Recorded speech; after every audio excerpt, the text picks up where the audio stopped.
بتعاني من صداع مستمر، خصوصا مع قعدة الكمبيوتر أو اللابتوب أو مع السواقة لفترات طويلة، والصداع ده مؤثر على المناطق اللي في الصورة دي.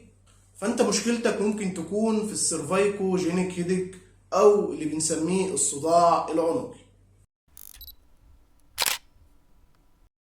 الصداع العنقي هو الصداع الناتج عن مشكلة في منطقة الرقبة، والصداع ده مميز وبيختلف عن أنواع تانية من الصداع، زي الصداع الناتج عن مشاكل الجيوب الأنفية أو الصداع الناتج عن مشاكل الرؤية والنظر. الصداع العنقي دايما بيصاحبه آلام في منطقة أسفل الرقبة، وتشنج وآلام في عضلات الكتف، وأحيانا بيكون فيه تنميل في الذراعين، وهتحس كمان بصداع زي ما يكون نبض خلف العين بالظبط. الصداع ده بيزيد مع القعدة لفترات طويلة أو مع التركيز في حاجة معينة لفترة، لأن من أهم أسباب الصداع العنقي هي وضعيات الجلوس الخاطئة لفترات طويلة.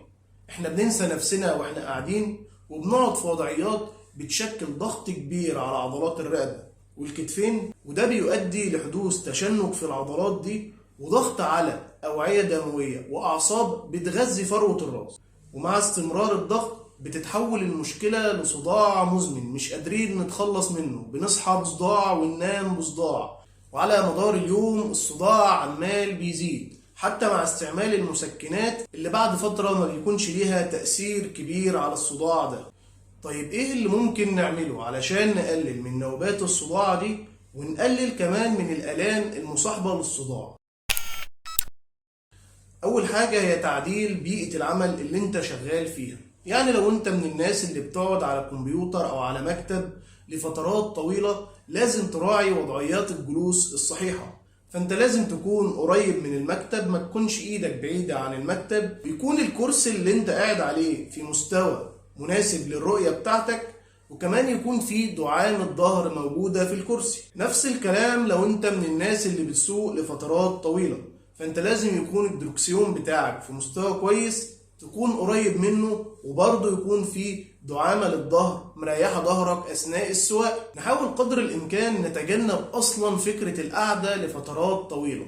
هتقولي طيب يا دكتور أنا شغلي بيتطلب إن أنا أقعد لفترات طويلة. والله لو أخدنا كل نص ساعة بريك لمدة دقيقة واحدة بس، قمنا فيه عملنا استرتشات لعضلات الظهر والرقبة، أكيد ده مش هيأثر على شغلك ولا على إنتاجيتك، بالعكس ده هيخليك قادر ترجع تكمل شغلك بكل نشاط. كمان مهم جدا تعمل التمرينين اللي هنقول عليهم دلوقتي. التمرين الأول هو الشولدر بليد سكويز. التمرين سهل وبسيط وتقدر تعمله وانت قاعد في شغلك عادي جدا. هتحاول ترجع لوحين الكتف لورا وتضمهم على بعض وتعصرهم على قد ما تقدر لمدة 10 ثواني، وبعدين تريح 10 ثواني وتكرر الكلام ده 3 مرات متتالية. لو قدرت تعمل الكلام ده كل ساعة أو كل ساعتين أثناء شغلك هيبقى ممتاز جدا.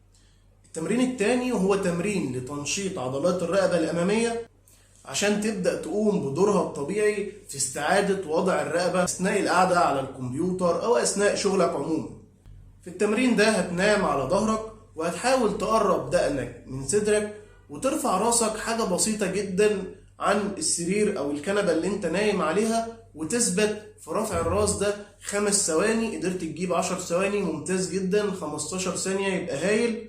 وتريح شوية وتكرره برضو نفس الكلام 3-4 مرات على قد ما تقدر وعلى قد ما وقتك يسمح. من الحاجات اللي هتساعدك كمان هي جلسات العلاج الطبيعي اللي بتستهدف فك التشنجات العضلية اللي موجودة في منطقة الرقبة والكتف، وتقوية عضلات الرقبة الأمامية وعضلات منطقة لوح الكتف، اللي هتساعدك إن أنت تقدر تقعد لفترات أطول بدون ما تحس بوجع وبدون ما تعاني من الصداع اللي بيخليك أصلا قاعد فاقد لتركيزك.